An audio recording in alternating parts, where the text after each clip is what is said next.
मंच पर विराजमान भारतीय जनता पार्टी के सफल राष्ट्रीय अध्यक्ष श्रीमान अमित भाई शाह, श्री रामलाल जी, जिनके नेतृत्व में दिल्ली में भारतीय जनता पार्टी चुनाव लड़ रही है, वैसे डॉक्टर किरण बेदी जी, मंत्री परिषद के मेरे साथी और हमारे वरिष्ठ नेता डॉक्टर हर्षवर्धन जी, केंद्र में मेरे मंत्री साथी डॉक्टर महेश शर्मा जी, किशन पाल गुर्जर जी, जिनके मार्गदर्शन में भारतीय जनता पार्टी विजयश्री की ओर तेज गति से आगे बढ़ रही है। वैसे मेरे बहुत पुराने मित्र प्रदेश के अध्यक्ष श्रीमान सतीश उपाध्याय जी, हमारे सांसद महेश गिरी, श्री मनोज तिवारी, मीनाक्षी जी,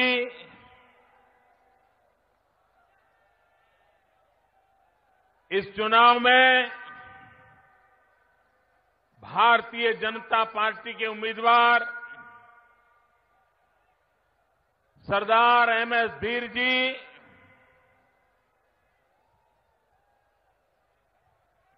ओखला से श्री ब्रह्म सिंह जी, त्रिलोकपुरी से श्रीमती किरण बैद जी, कौंडली से श्री हुकम सिंह जी, पड़पतगंज से श्री विनोद बिन्नी जी, लक्ष्मीनगर से बीबी त्यागी जी, विश्वासनगर से ओम प्रकाश शर्मा जी, और मैंने पहले ही कहा, इस बार कृष्णनगर दिल्ली को एक नया मुख्यमंत्री देने वाला है। गांधीनगर से जितेंद्र चौधरी जी,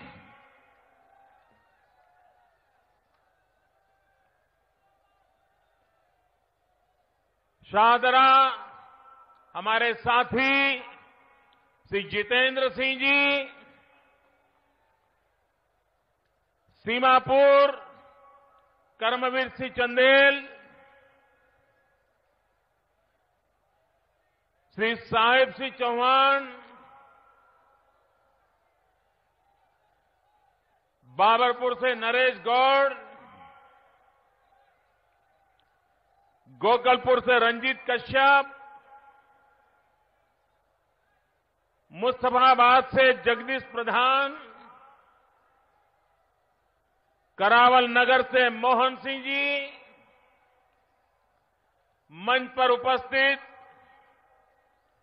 सभी वरिष्ठ महानुभाव और विशाल संख्या में पधारे हुए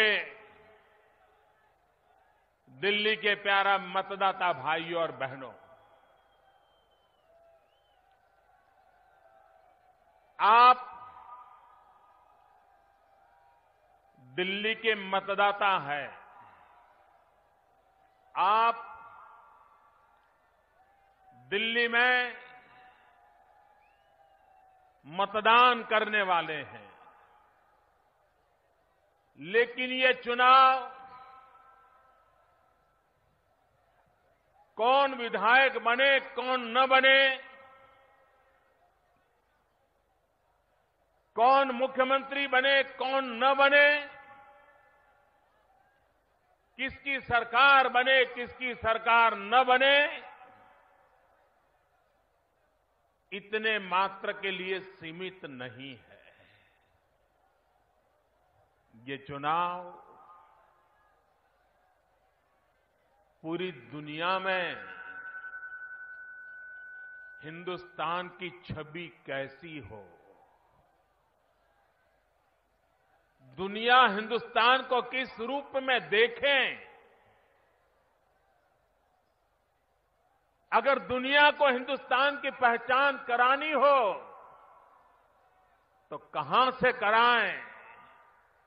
मेरे भाइयों बहनों, दिल्ली से बढ़कर के कोई जगह नहीं है जो दुनिया में हिंदुस्तान की पहचान बना सकती है। दिल्ली की हर घटना न सिर्फ भारत में लेकिन पूरे विश्व में उसका प्रभाव पैदा करती है, हिंदुस्तान की पहचान बनाती है। और इसलिए मेरे भाइयों बहनों, इस चुनाव को सिर्फ उस रूप में न देखा जाए, लेकिन उस रूप में देखा जाए कि पूरे विश्व के सामने हम दिल्ली को किस रूप में प्रस्तुत करते हैं। भाइयों बहनों, मैं दिल्ली में आकर के रह रहा हूं। एक प्रकार से मैं अब दिल्ली वासी हो गया हूं, लेकिन मैं दिल्ली इसलिए आया हूं क्योंकि आपने मुझे बुलाया है। अगर दिल्ली वासियों ने सातों एमपी जीत करके न दिए होते, 7 एमपी दिल्ली ने मुझे न दिए होते, तो मेरा आना भी संभव हुआ होता क्या? और इसलिए मेरे दिल्ली के प्यारे भाइयों बहनों, मैं आपके बुलावे पर आया हूं, लेकिन जब आया हूं तो सिर्फ गद्दी पर बैठने के लिए नहीं आया हूं, मैं आया हूं आपकी सेवा करने के लिए।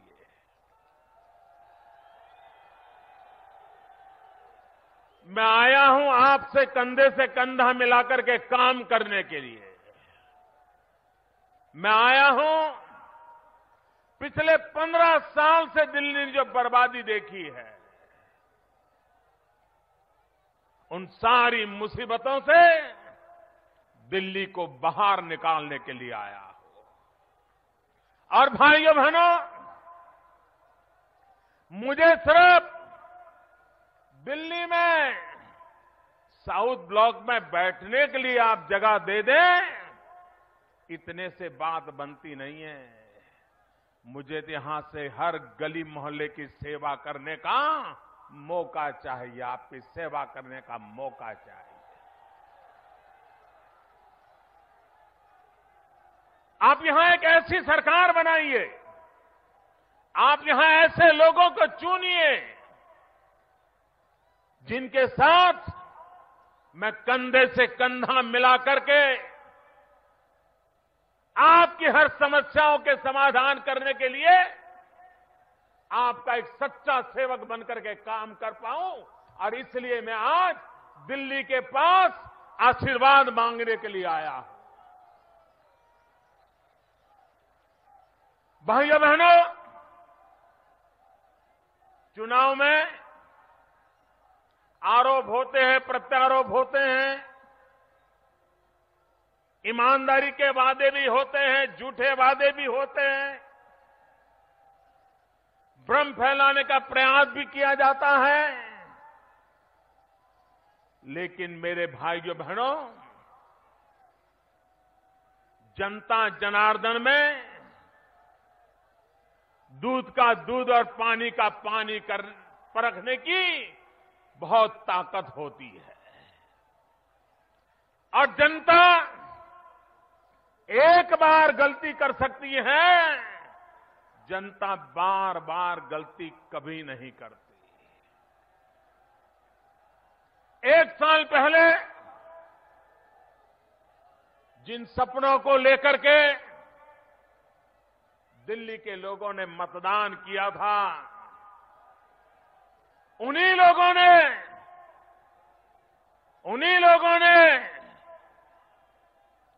आपके पीठ पे छुरा भोंका, आपके सपनों को चूर चूर कर दिया, आपको अस्थिरता में झोंक दिया। और ये दिल्ली के समझदार नागरिक देखिए, कुछ ही महीनों के बाद जब लोकसभा का चुनाव आया तो उन लोगों को ऐसी सजा दी, दिल्ली को बर्बाद करने वालों को दिल्ली ने छोड़ा नहीं। और इस चुनाव में भी दिल्ली को बर्बाद करने वालों को दिल्ली कतई पसंद नहीं करेगी, ये मुझे पूरा विश्वास है। भाइयों बहनों,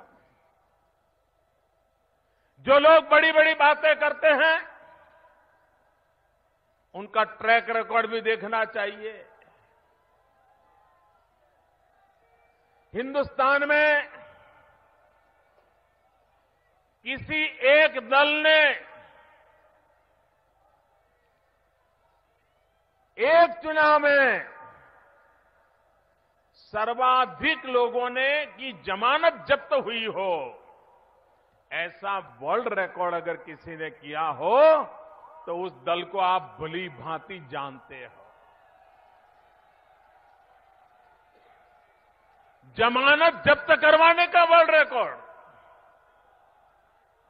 और फिर भी लोगों को भ्रमित करने में जरा भी कोताही नहीं बरतते।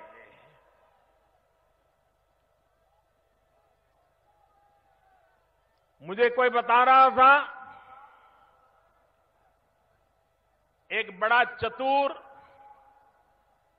ऑटो रिक्शा वाला था, बहुत बुद्धिमान था,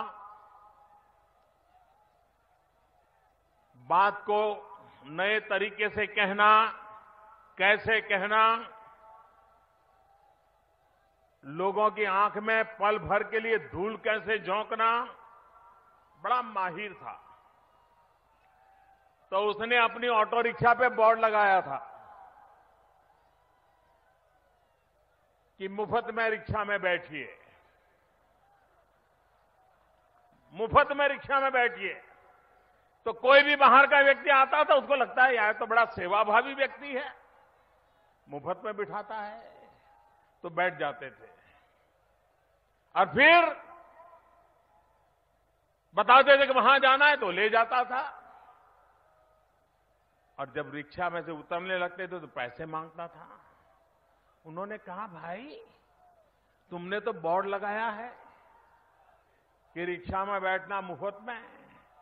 तो उसने कहा, सही है, बैठना मुफ्त में है, लेकिन उतरना पैसे दे करके।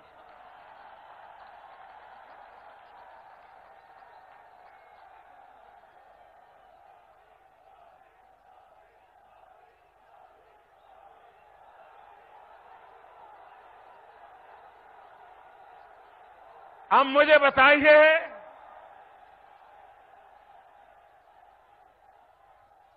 ये महंगा सौदा दिल्ली का भला करेगा क्या? दिल्ली का भाग्य बदलेगा क्या? भाइयों बहनों, एकाध बार झूठ चल जाता है, एकाध बार लोगों की आंख में धूल झोंक करके कुछ पाना सरल हो जाता है, लेकिन बार बार लोगों की आंख में धूल झोंक करके कोई सफलता प्राप्त नहीं कर सकता है। मैं दिल्ली वासियों का इस बात के लिए आभारी हूं कि उन्होंने भारतीय जनता पार्टी पर जो भरोसा किया है वो भरोसा बरकरार रहा है। पिछली बार डॉक्टर हर्षवर्धन जी के नेतृत्व में हम विधानसभा का चुनाव लड़ रहे थे और मैं दिल्ली का आभारी हूं। दिल्ली वासियों ने पिछली विधानसभा चुनाव में भारतीय जनता पार्टी पर भरोसा किया था और सबसे ज्यादा सीटें भारतीय जनता पार्टी को दी थी। भाइयों बहनों, लेकिन सरकार बनाने में कुछ कम पड़ गई। भारतीय जनता पार्टी भी सौदेबाजी कर सकती थी, कुर्सी का खेल खेल सकती थी, लेकिन हमने वो रास्ता नहीं अपनाया। हमने कहा हम भले सबसे बड़ी पार्टी चुनकर के आए हैं, दिल्ली की जनता ने हमको सर्वाधिक प्यार दिया है, लेकिन हमें सरकार चलाने का हक नहीं दिया है। और इसलिए हमने नम्रतापूर्वक हाथ जोड़ करके दिल्ली की जनता की माफी मांगी थी। दिल्ली की जनता को बुरा लगा, उनको अपने आप पर बुरा लगा। अरे हम बीजेपी वालों के 5 सीट ज्यादा दे देते तो उनकी सरकार बन जाती। ये जो कमी रह गई उसकी कसक दिल्ली के दिल में रह गई। और जब लोकसभा का चुनाव आया तो ये दिल्ली की जनता ने उस कसक को ब्याज समेत समाप्त कर दिया और सातों दिल्ली में लोकसभा की सीटें दे दी और भारी बहुमत से दे दी। जिस प्रकार से दिल्ली की जनता ने विधानसभा के चुनाव में कमी रह गई थी, उस कमी को पूरा करने के लिए लोकसभा के चुनाव में ताकत दिखा दी। वही दिल्ली इस चुनाव में विधानसभा में 2/3 बहुमत के साथ भारतीय जनता पार्टी को स्थिर सरकार बनाने का अवसर देगी, ऐसा मुझे पूरा विश्वास है। दिल्ली को स्थिर सरकार चाहिए।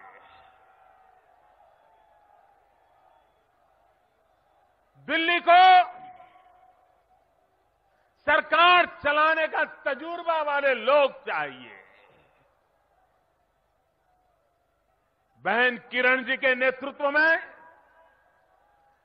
जिनको दिल्ली का चप्पा चप्पा पता है, जो दिल्ली के इतिहास से भी जुड़ी है, दिल्ली की भूगोल से भी जुड़ी हुई है, जिन्हें प्रशासन का अनुभव है,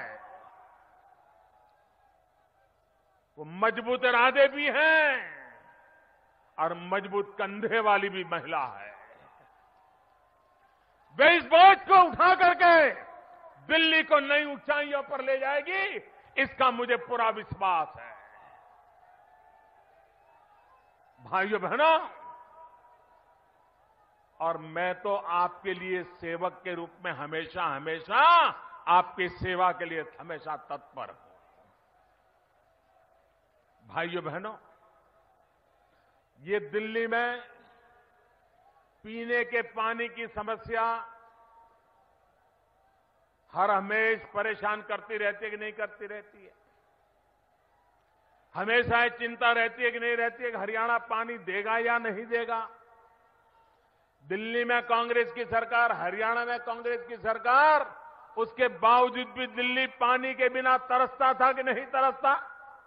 वो दिन आपने देखे कि नहीं देखे? ये भारतीय जनता पार्टी की राजनीति देखिए। हमारे लिए राजनीति से ऊपर भी राष्ट्रनीति हुआ करती है और इसलिए हरियाणा में बीजेपी की सरकार बनते ही वहां के मुख्यमंत्री ने दिल्ली की तरस मिटाने के लिए महत्वपूर्ण कदम उठाए और दिल्ली को पानी देना शुरू कर दिया। अच्छी सोच वाले लोग जब सरकार में होते हैं तो कैसे अच्छे परिणाम आते हैं, उसका एक सीधा सीधा उदाहरण है। भाइयों बहनों, हमारी सरकार ने एक महत्वपूर्ण काम उठाया। मैंने भ्रष्टाचार के खिलाफ एक बहुत बड़ी लड़ाई छेड़ी हुई है, लेकिन मैं बयानबाजी कम करता हूं, लेकिन कदम एक के बाद ऐसे उठा रहा हूं कि जिसके कारण भ्रष्टाचार की हर गतिविधि पर नकेल लग रही है। भारत सरकार गैस के सिलेंडर पर सब्सिडी देती है।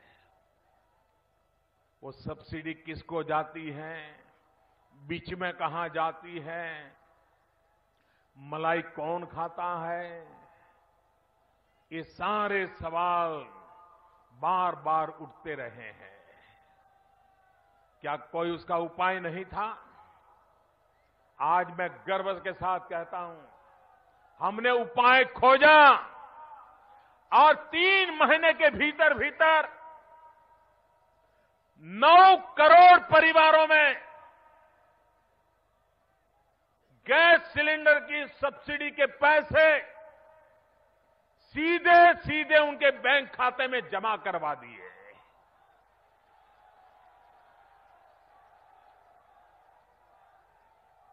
और इस महीने तक में करीब करीब 11 करोड़ परिवारों में हम पहुंच जाएंगे।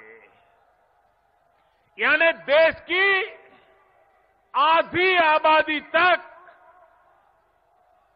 ये पारदर्शी व्यवस्था पहुंच जाएगी। और इसके कारण जो गैस सिलेंडर के झूठे सौदागर थे, झूठे बिल बनते थे, रुपये मार लिए जाते थे, हजारों करोड़ रुपयों की चोरी, उसको ताला लग गया। भाइयों बहनों, ताला लग गया।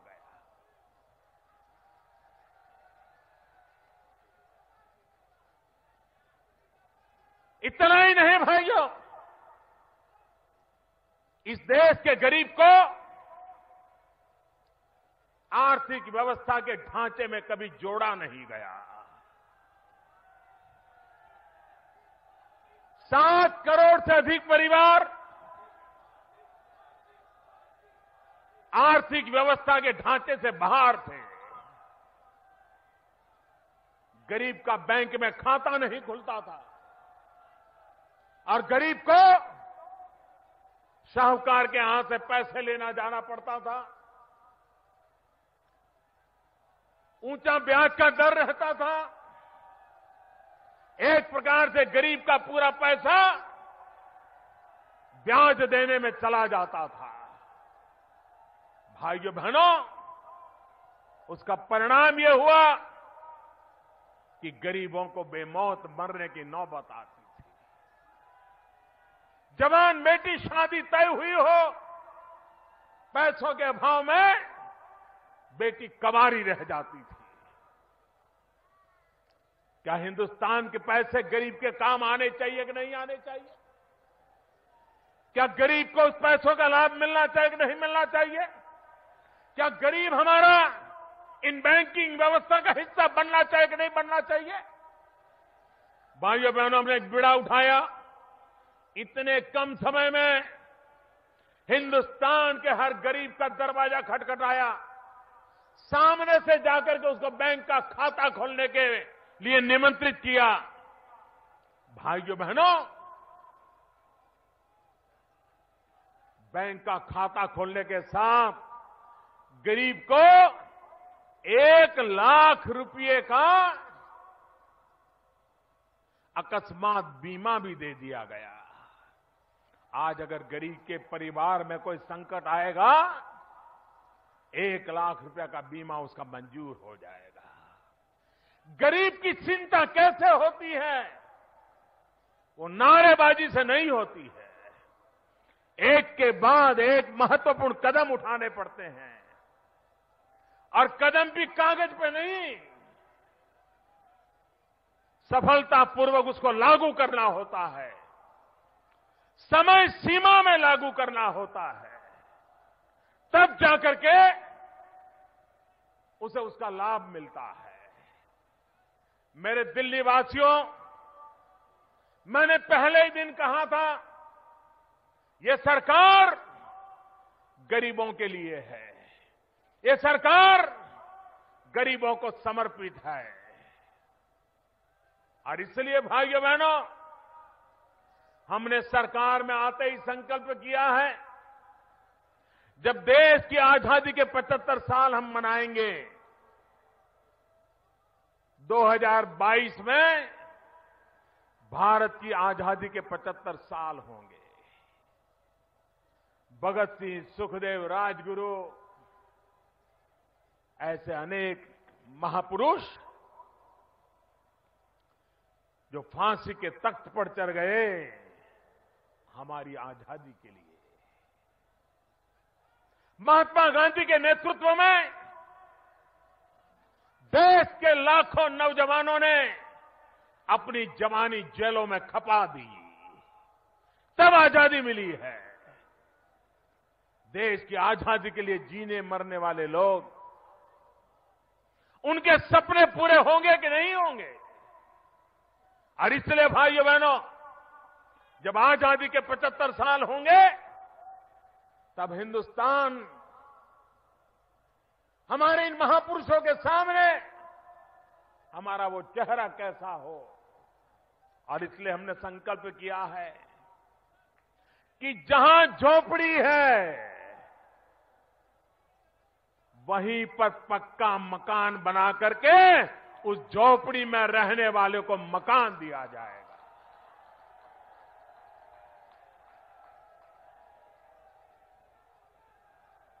वो अच्छे पक्के मकान में रहे और जहां रहता है वहीं मिले। ऐसा नहीं कि वहां से उसको 10 किलोमीटर उठा करके फेंक दिया जाए, ये मुझे मंजूर नहीं है, क्योंकि उसकी रोजी रोटी वहीं पर है। उसकी रोजी रोटी सुरक्षित रहे, अपनी ही झोपड़ी में पक्का मकान मिल जाए, अरबों खरबों रुपया खर्च करके मुझे मेरे देश के गरीबों को सम्मान से जीने के लिए अवसर देना है। और दिल्ली में मुझे सबसे पहले इस काम को शुरू करना, और इसके लिए मुझे आशीर्वाद चाहिए। भाइयों बहनों, ये हमारी यमुना जी दिल्ली की शान बन सकती है कि नहीं बन सकती है? पूरी दिल्ली को शाम को टहलने के लिए आना हो तो यमुना जी की गोद में आने का मन करना चाहिए कि नहीं करना चाहिए? लेकिन क्या हालत बना के रखी है भाइयों बहनों, इसे बदला जा सकता है, और मैंने बदलने की ठान के रखी है। मुझे इसके लिए आपके आशीर्वाद चाहिए। यहां के जीवन में बदलाव लाना है, यहां के जीवन को नई सुविधाएं देनी है। और इसलिए मेरे भाइयों बहनों, एक तरफ गरीबों के कल्याण को प्राथमिकता देनी है, तो दूसरी तरफ नौजवान को रोजगार देना है। हम दुनिया के 65% हमारी जनसंख्या 35 साल से कम उम्र की है। जिस देश के पास इतने नौजवान हो, वो देश अपनी नहीं दुनिया की भी तकदीर बदल सकता है, दुनिया की तस्वीर बदल सकता है। और इसलिए हमारे युवा शक्ति पे भरोसा करते हुए हम उसके जीवन की तकदीर तो बदलना चाहते हैं, देश की तकदीर और तस्वीर बदलना चाहते हैं। हम उसे रोजगार देना चाहते हैं और इसलिए मेक इन इंडिया का अभियान चलाया है। आज दुनिया के हर देश के लोग भारत में आने के लिए प्रेरित होते हैं। विश्व के बड़े बड़े देश के मेहमान हिंदुस्तान आना पसंद करते हैं।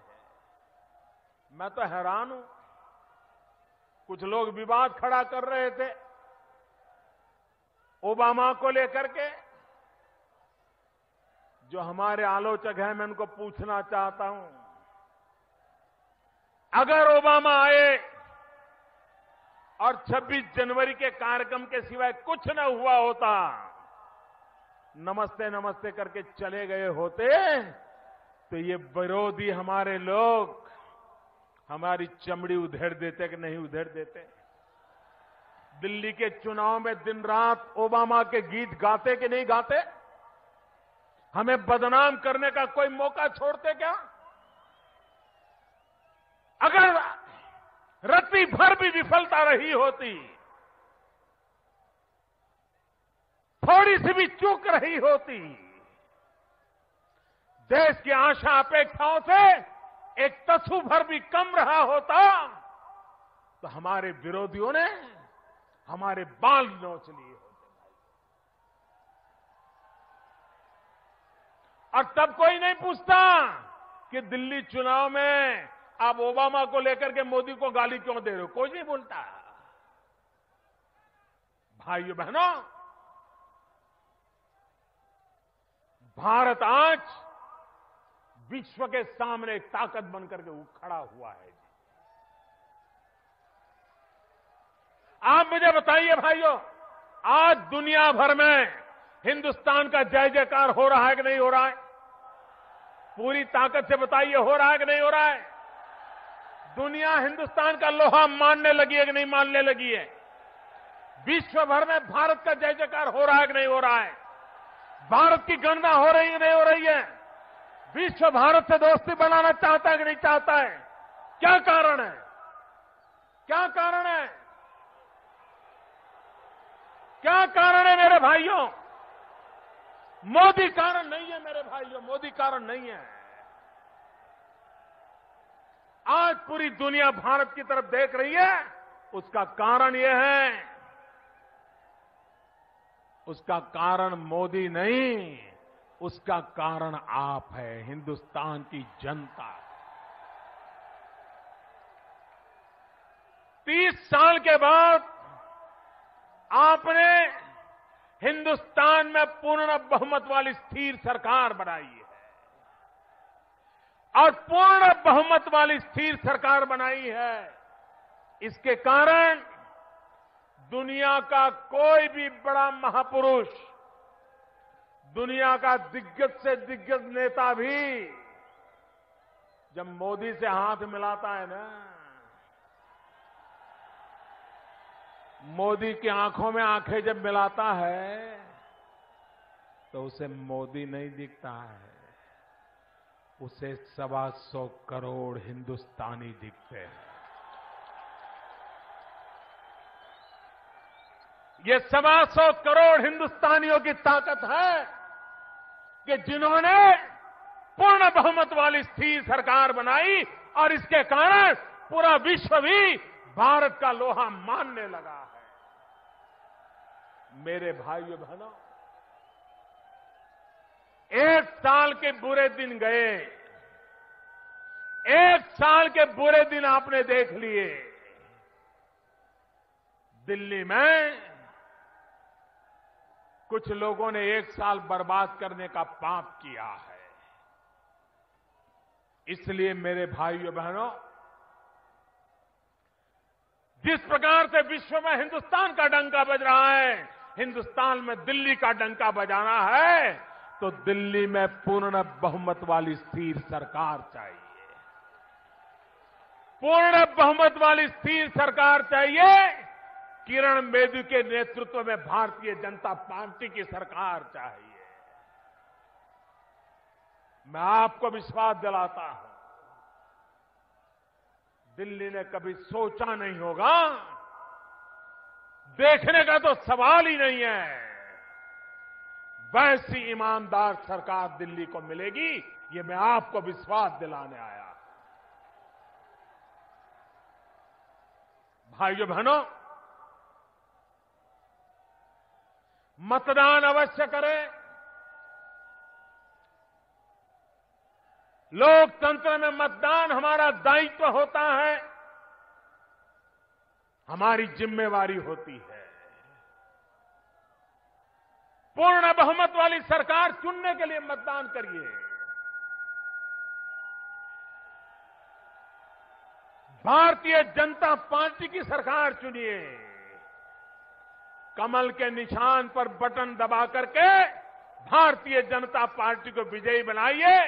आप सबको बहुत बहुत धन्यवाद और दिल्ली के भारतीय जनता पार्टी के सभी लोगों को बहुत बहुत शुभकामनाएं। बहुत बहुत धन्यवाद।